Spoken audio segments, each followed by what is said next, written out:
پہلا سجدہ تم اس کی چاہت میں کرو گے تو دوسرے سجدے میں وہ تمہیں تمہاری چاہت سے نواز دے گا۔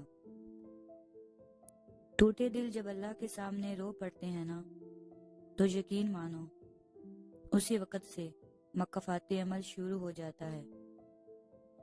سب سے خوبصورت احساس یہ ہے کہ وہ دعا حقیقت بن جائے جو آپ کے اور اللہ کے درمیان راز تھی۔ اگر کم عمر میں تمہیں بہت پریشانی آ رہی ہے تو سمجھ جانا خدا تمہیں بہت زیادہ نوازنے والا ہے۔ اگر اللہ تمہیں تمہاری تقدیر لکھنے کا موقع دیتا تب بھی تم اس سے بہتر تقدیر نہیں لکھ سکتے، اور اللہ آپ کو ایسے نوازے گا کہ آپ کے دعا میں اٹھے ہاتھ حیران رہ جائیں گے۔ کسی کا برا مت چاہو، اللہ نیک نیت دیکھتا ہے۔